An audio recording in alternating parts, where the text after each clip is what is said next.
Hi, Shannon Waller here, and welcome to the Inside Strategic Coach podcast with Dan Sullivan. Dan, I'm excited because today we're going to talk about something that came up in the workshop that I was in that was really a breakthrough for so many people in terms of how to get ideas into motion and how to not get stopped when we're presented with an amazing new idea, but sometimes we just get overwhelmed. Mm-hmm.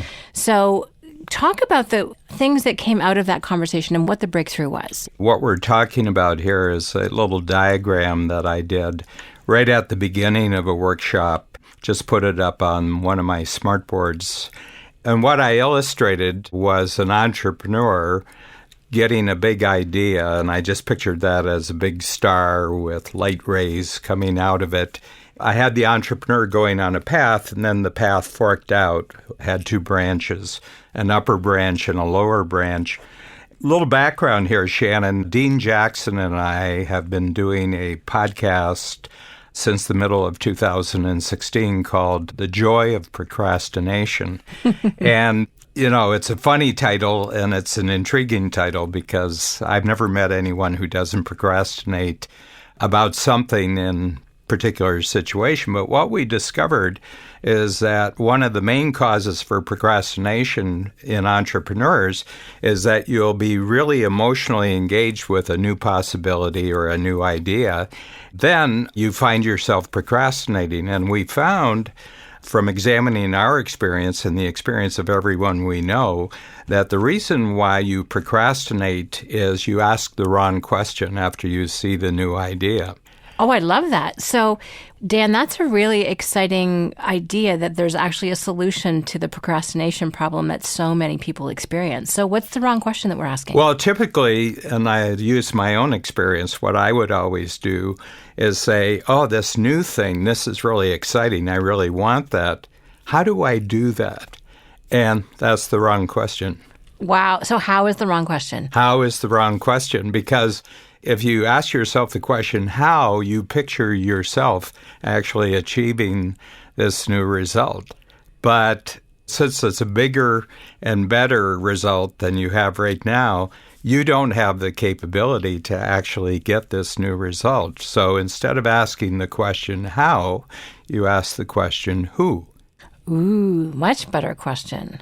So what does the who allow you to do differently than the how? Well, what I'm saying is, this result, we have to achieve this. We have to achieve this. Not I have to achieve this, but we have to achieve this. That immediately says, well, I probably have some of the capability necessary, but I already know what that capability is. So I don't have to say, how am I going to proceed here? But most of the capabilities that are needed for the new result are actually other people's capability.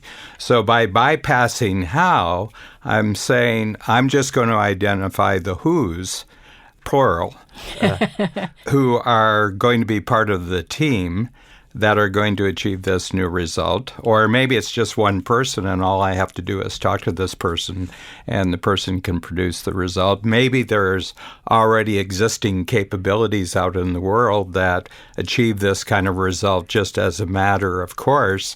And all I have to do is put together a really good communication to the targeted who's and just say, I would like this bigger result and explain to them what my purpose is. So it's impact filter territory. And all of a sudden, I'm very, very excited and I don't get bogged down. And there's no complexity to it because I've just simplified. Yes, I want this new, bigger result. Now, I'm looking around at all my resources and I'm just going to write down a little game plan and get it to all the right people. And we're off and running. And it may be that the only thing required of me as the entrepreneur to get to this much bigger and better result is a half hour of writing up an impact filter and then sending it to all the people whose capabilities are really appropriate for the new result, and we're off and running. And I'm very energized by that. It doesn't involve any more complexity for me. Actually, the communication just simplifies things for me. And my role in getting this bigger and better result is simply to establish it as a project, and then other people's capabilities can actually achieve it. This is really exciting. It's like you've just cracked the code of solving the procrastination problem for so many entrepreneurs. And there was a lot of excitement in the workshop that I was in, and I heard about it from future ones. So talk about how anyone who heard this, how did they respond? Well, it's interesting because I took about 5 minutes at the beginning of the workshop, and then we went into the normal activities of the workshop. But right off the bat, hour after hour, I had about 50 people in the workshop, 50 entrepreneurs, and every time they were talking, they say, that diagram, that who, not how, that's the concept that we're establishing here. It's who, not how. And people kept talking about it all through the day, and then I always have a wrap-up at the end of the day where I go around and ask each person in the workshop, what's the real takeaway for you? And they says that diagram, that just solves so many problems for me. I see myself so bogged down where I'm trying to do the how, and all I have to do is switch to giving a clear framework and a project that'll attract all the right who's. Mm-hmm. Yeah. So that's a real mindset shift then for people, because I think a lot of us, especially entrepreneurs who often start off being what we call rugged individualists, the how is so much that they're focused on and they become really capable. And this is very true of team members too, as from my experience. We're so focused on the how. It is a big shift to get not being about you. And I liked your point, Dan, about we already know what our own capabilities are. And if we were capable of doing all that, we would have done it already. Yeah. And so all of a sudden the mindset shift is, okay, who are the who's out there? Reminds me of Dr. Seuss and Whoville. But it's who are the people out there with the resources and the capabilities, and they know the hows, and we don't have to. So all of that complexity fades away. What are some things that people can do to, it seems to me there's a few key mindsets or even skills needed in order to actually put this into action. So what do people need to do differently to really focus in on the who's? Well, in coach terms, the number one thing is that the entrepreneur is really clear about his or her unique ability. Then you get the profiles of the unique abilities of everybody who's in your organization. But what I'm going to suggest is that this leads you naturally to maximizing the unique abilities that you have available inside your organization, but then you begin looking for capabilities outside your organization. And that means that the marketplace becomes a source of capabilities that can achieve things. And all you have to do is establish collaboration. So I call it teamwork inside of your organization when you're accessing other unique abilities. Outside the organization, I call it collaboration. It just expands what you're capable of doing. I'll give you an example. We have a fantastic client from South Carolina by the name of Norm Dunnigan. And Norm has created this amazing self-serving pub, a beer pub. It's all electronic. You walk in, and it's got 40 electronic beer dispensers. They're all on the four walls of the pub, and he's had it for about 6 months, and it's just been dynamite. He's so excited about this. This was just an idea that he had, and then he just identified all the who's who could help him actually create this, and they put the whole thing together. I think 8 months, start to finish. They were serving drinks at the 8-month mark. And now he's saying, gee, he says, this is a fantastic idea. This could go national. And all of a sudden, he's confronted with the hows of going national. And I said, you didn't do the hows when you created the first one, so why would you do the hows when you're creating 100 of them? And I just asked him the question, well, what would it take to have 100 of these across the United States in this case? I said, there's somebody out there who is a master at taking an idea like this and just scaling it really, really fast. And he just got so excited because he was bogged down. He was bogged down in the how of doing it. He's never done anything on a national basis. I said, there are people whose skills are taking a local solution and making it national. You just have to find a who who would be as excited about your idea as you're excited about that idea. So create a project where you're going to attract a who will now take this idea, and he's got it all patented and everything. He owns the idea, he owns the design. Now he just has to find another capability in the marketplace, that entrepreneurial, obviously, who will take the idea bigger. And so what it does is the not asking yourself how when you get a new idea, but replacing it with who saves you from procrastinating, saves you from complexity, saves you from being dragged out of your unique ability into areas that are really frustrating, and they de-energize you. So this is a huge concept for us. I wish I had known this 30 years ago. True. We might be much further ahead than we are. But the reason why this idea has come up now is because of everything that we've done over the last 30 years. Exactly.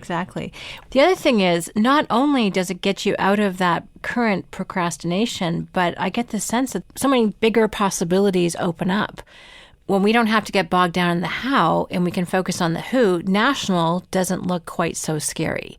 And I think about, all of a sudden, if I can just focus on building up my capability network, which is a term I made up today, then all of a sudden my future is so much bigger. Because I know for me, my own personal thinking, my thinking is based on my capabilities. I know what they are, and I will plan and forecast and set goals around those capabilities. But when I start thinking bigger and I include everyone else's capabilities around me, and I focus on what are simply the skills I need to be a great collaborator, all of a sudden, sky's the limit. There's no end to what's possible. Yeah, I think that's the point. And, going back to the original definition of entrepreneurism that I take from the author in 1804, this is Jean-Baptiste Say, a French economist, said that an entrepreneur is someone who takes resources from a lower level of productivity to a higher level of productivity. So what we've just laid out is a 3-step. First of all, know what your own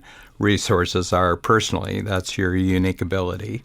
And get clear about that. And then inside your organization, surround yourself with a capability network, using your term here, Shannon. That's stage 2, where projects that are fully possible inside your own organization, then you become the person who identifies the project, and then you find out the who's among your team members who can actually complete the project. So that's stage number 2. But there are much bigger things that you could accomplish in the marketplace if you extend that same principle outside. You have great unique abilities. You have a great unique ability team.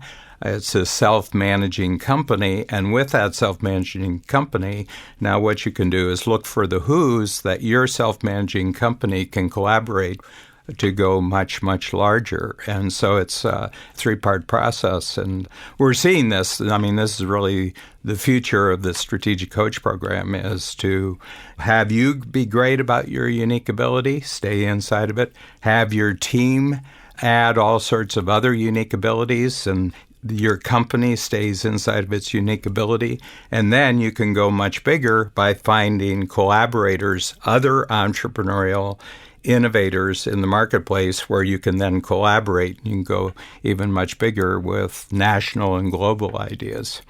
This is very, very exciting, Dan. Thank you so much. And I have the sense of this great abundance of incredible capabilities, especially in our very interconnected, networked world that we live in right now. So abundance is the name of the game. I love it. Yeah, and we've inserted, as part of this podcast, just to download the diagram that actually got everybody so excited. So you can just hit the link related to this podcast. And the moment you see the diagram, you'll understand why it's a real breakthrough idea. Perfect. I love it. So everyone remember, who, not how, will be the secret to overcoming any kind of procrastination, especially on your big, exciting ideas. Thank you very much, Dan. Thanks, Shannon. Great.